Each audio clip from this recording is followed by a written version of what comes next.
Well, hello there everyone. This is June. It's time for another interesting topic for relationship.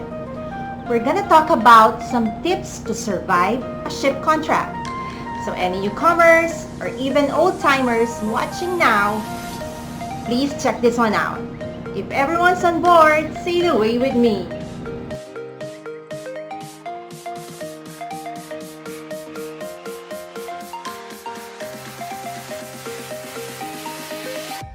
Ship crew members are on the cruise between 7 and all the way to 10 months. And during this time, you are always working every day without even single day off. The contract seems to last forever and some days you just want to quit, cry, or hide in a corner. What makes cruise ship life harder for most people is the fact that you are away from home. For the majority of the crew, missing their family and special events can be very tough, especially if you have kids back home. Although you will be surrounded by friends on the ship, feels like you are never alone. But deep inside, you know that part of you is missing back home. Here you will find my top 10 tips for surviving a long contract on board. First one, stay healthy. It is no secret that a healthy mind means a healthy body. It is very easy on ship to eat bad food all the time, especially when food on the crewmate seems to be on a repeat mode.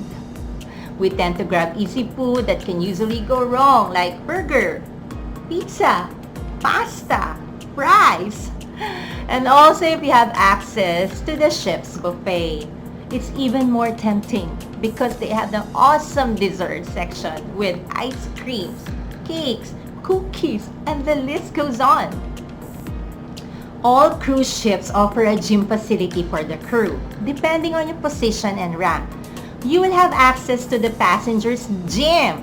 Or if not, you can just always use the crew gym. Sometimes the last thing you want to do after a long shift that is going to the gym, because it feels like you have been working out whole day. After all, you will work on your feet for the majority of the time. But by having some workout schedules and a bit of discipline, you will be able to shed those unwanted pounds and maybe end up losing weight at the end of your contract, or at least maintain your current weight.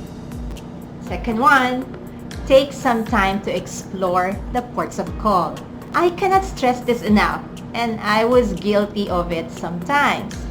Go out, explore the ports of call.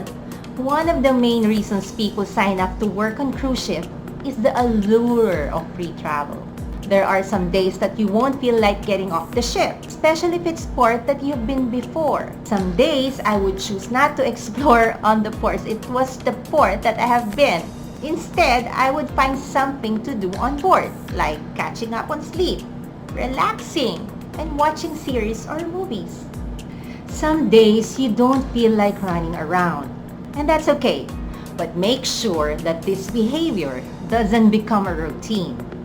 If you only have few hours to explore, and it's understandable that you want to use the time to relax. But if you have enough time to go out, eat outside, explore the beaches or local town, and do it whenever you feel like it, and you will feel better. I highly suggest that you take every opportunity that you can go to visit and enjoy ports of call. Also, if you haven't been to a particular port yet and you have time to explore, do it! Don't skip till the next time because there might not be no more next time. You might be transferred to another ship, or you might be stuck on board for some reason, like port manning, right? You will work hard, but you will also like to take an opportunity the cruise ship life offers. The ability to travel and see new places without spending a lot of money. And the third one, socialize more often. Socializing is a big part of the cruise life. It starts with sharing a cabin with another crew member. So if you never had a roommate before, it might be a bit of a shock for you. You will be spending the majority of your time on board the ship working alongside with your teammates. If you are an introvert, life will be much easier if you try to meet new people. Go to the party sometimes, mingle, You don't have to be the life of a party or be at the crew bar every single night, like some people do. But as long as you let loose sometimes, these are the other little things that you make your shift experience more enjoyable. The fourth one, get enough sleep and learn to take naps. Make sure you have some time to catch up on sleep. One of the hardest things is working while sleep deprived. So make sure you're getting enough sleeps between shifts. Some jobs are more demanding than others and require a lot of more energy that you can fake it. Especially if your job is a customer-facing position like guest services, wait staff, crew staff, youth counselor, bartenders, etc. If you are tired and sleep deprived, it will be hard to stay motivated to smile, which is a must when you're working on shift. You have to smile so much at the end of the day, your jaw might hurt and it gets harder. The jobs on cruise ships are not like jobs on land, where you work only 8 hours a shift. Some jobs are very different. Sometimes you will have 3 shifts in a single day, with few hours to rest in between. But learning to take power naps, you will be more likely to finish your day with enough energy. And then you will have some time to socialize a bit in the crew bar, and before starting all over again the next day. Naps will literally save your day. The fifth one is have some alone time. We all need some time alone to reflect, meditate, or just contemplate life. I know that finding a quiet place on the ship can be very challenging. And sometimes your roommate might be having the same off as you are, making it more difficult to relax in the cabin. You can try to find a quiet place on the ship, but depending on your ship. Sometimes the best option is to go off the ship, and if you really need some alone time. If your roommate decides to watch TV while you are trying to sleep or relax, this noise-canceling headphones helps a lot. If you decided to have one on board, make sure that you are not walking around the ship with the headphones on, because it's prohibited to wear headphones while transiting on the ship. You don't want to have a safety officer yelling at you. The sixth one, avoid complaining. The things on the ship can be very irritating, especially when you have been already on the ship for a few more months or you're already in the middle of the contract. Little things can make you really irritated and annoyed. When you are complaining, you're attracting the negative energy to yourself.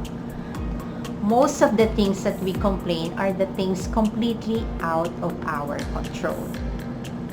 By complaining about them, it makes you feel better. But at the end, the result will be the same. The thing that you are complaining about will not change. What would change is your mood and the mood of the people around you. Your energy will shift to negative energy, and that can lead to stress and even illness. I recommend you to try to see the big picture. Then be grateful for where you are, then the places that you've been visiting, and then the friends you're making. I know not everything will be a sea of full of roses, but even roses have thorns. By having a positive outlook in life, your contract on the ship will go smoothly. Remember, nobody likes a negative person. The seventh one would be have friends on high places. Working on a cruise ship is all about connections. Cruise ships are like floating hotels, and there are many different positions and locations on board the ship that you normally don't have access to. One thing that you will notice that will make your life on board better is to have friends in different departments that can help you with things. Normally, our techie friends will have hard drives full of movies and series that you can borrow. Make friends with chefs on the galley. Cooks, because they're the ones to get access to great food. Be friends with youth counselors if you want to be a part of the cool club at the crew bar. Or if you just need some materials like construction paper, balloons, glitter. And also very important, make friends offshore excursion staff. then, if you want to go on this cool excursions, sometimes they organize it exclusively for the shore excursions team by your tour operators. Sometimes they can bring friends and just saying, overall, be friendly. Practice good karma. That is what we call building bridges. Okay, number 8, save money. Most of us on cruise ships because we want to travel and make some money as well. And we know that working on cruise ship, you don't have a lot of expenses as outlined on the post money matters. It's true that you can save a big chunk of money while working on cruise ship. If you are disciplined, it's also very easy to spend all your money and go home with barely enough to survive your vacation. Some crew members spend money like they are on vacation and then go on vacation with barely enough to survive, thus creating a vicious cycle of having to go back to the ship to make more money, and the cycle repeats. I do encourage anyone to enjoy your life while on board. Go outside once in a while, buy a few drinks on the beach, buy those souvenir magnets, shot glasses. Overall, have a good time. But also, I want you to make sure that you are not spending every single dime that you make. In the end, you have to remember that when your contract ends and you go vacation, you will not get paid. So you need to plan for your finances for however many weeks or months you will be off the ship. Also, keep in mind that when you go back to the ship, you won't get paid until the following month. Normally 30 days, so plan accordingly. Okay, number 9. Going for a next contract. Spend some time creating some type of goal checklist that you want to accomplish during the next contract on board. If you're going to a new ship and itinerary, do some research on the places you want to see and experience it you want to do. Create a financial plan on things you want to accomplish during the entire contract. And perhaps you would be able to save money and, do the down payment on a house, catch up on bills, and have a very good vacations that you've always wanted to. Number 10, have planned for a vacation. As the time go by, things seems to get more annoying, and that's when you need to have a game plan. You will feel bored with your job. Crew deals will be very annoying, especially if it falls on the full port. When you start to feel like this, you will need to focus on the end of your contract. For myself, when I was working on board, having a plan of what I was going to do during my vacation helped me to keep encouraged and excited. And then you look forward to it, right? So I definitely noticed that the times when I didn't have anything planned for a vacation, the contract seems to run slow. Very slow. My suggestion for you to have a plan for your vacation. Go visit friends, family, do a road trip. Plan for a trip to another country that you haven't been yet. Planning a vacation takes some time and it keeps you motivated and looking forward to the end of your contract. So every day that passes will bring you closer to your goal. That's all for this vlog. If you have any questions or if you have any other tips about this topic, please feel free to comment below, and that would be highly appreciated. And now, shout out to the following viewers.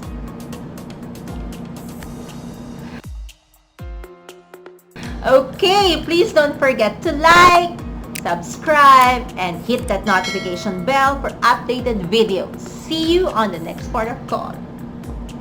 Alright, it's time for my message, and it goes something like this. Sometimes just surviving from one day to the next is all you can do. That's okay, because only strong survive. Thank you for watching, everyone. See you again.